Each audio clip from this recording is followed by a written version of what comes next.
institutions est indispensable pour servir au mieux les aspirations de notre peuple.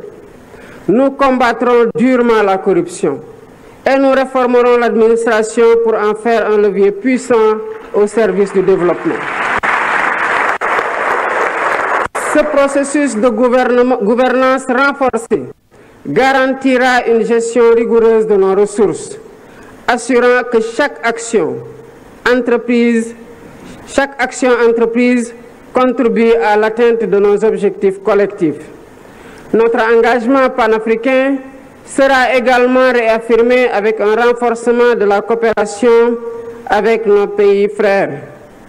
Convaincu que l'avenir de notre continent repose sur l'intégration régionale et la solidarité, le Sénégal jouera un rôle leader sur le plan africain, notamment dans les domaines de la sécurité, de l'innovation technologique et de la gouvernance démocratique.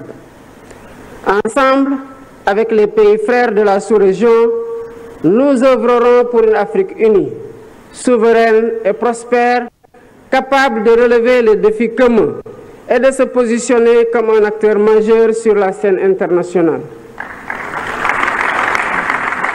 Mesdames et Messieurs, cet agenda de transformation qui va préciser dans ses déclinaisons temporelles le chiffrage des programmes et projets symbolise le redressement du pays et l'accélération de son développement endogène et durable porté par des territoires attractifs et compétitifs car accompagnés par l'État selon le principe de subsidiarité.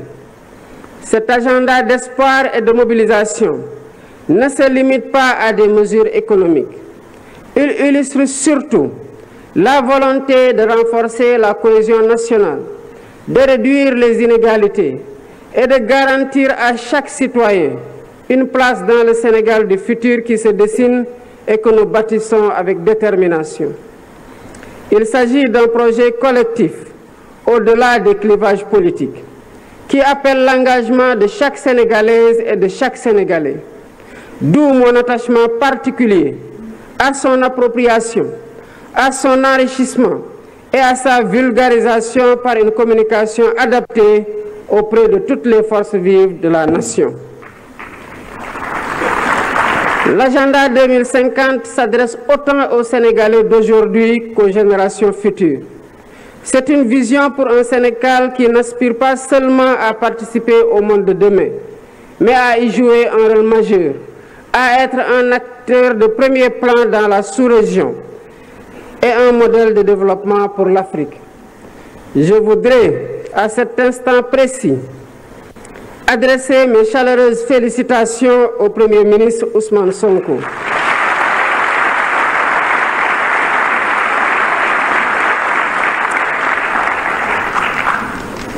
Il a mené de main de maître avec l'ensemble du gouvernement, les services de l'État et les experts nationaux du public et du privé associés ce travail de conception exceptionnel d'une rare pertinence qui démontre la qualité du capital humain national.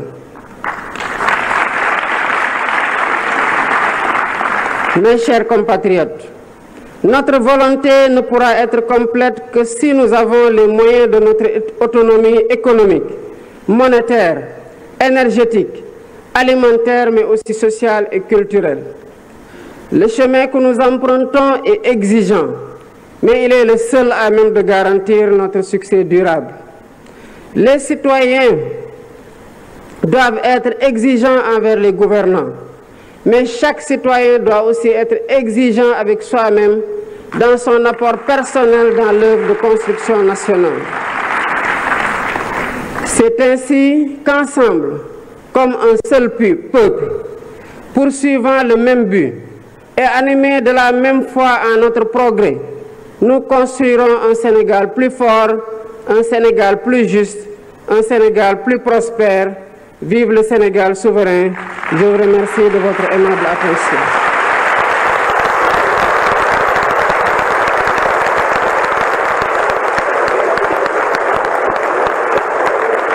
Vous venez de le voir sur ces images le chef de l'État, Bassirou Diomaye Diakhar Faye, qui vient de prononcer son discours à l'occasion justement du lancement du référentiel Sénégal 2050. Beaucoup de points ont été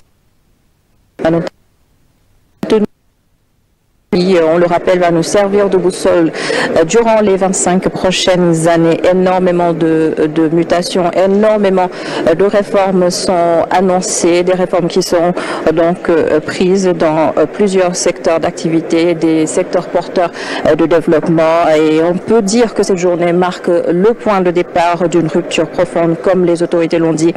C'est le fruit d'un travail acharné avec des équipes dévouées à la tâche, pour reprendre les mots du chef de l'État, qui rappelle aussi que nous entrons dans une nouvelle ère avec ce pacte social qui traduit un engagement que l'État du Sénégal a pris vis-à-vis des Sénégalais. Selon lui, le chef de l'État, il faut aussi réviser plutôt les schémas qui, jusque-là, ont entraîné une certaine stagnation de notre développement, cher Bamba. Oui, effectivement, Anouchka, merci beaucoup. Donc, le document qui a été présenté ce matin par le Premier ministre est très ambitieux.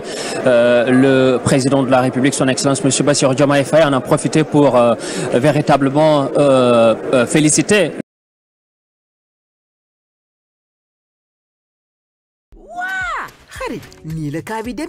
C'est la méga fête! Orange Money offre chaque jour des paris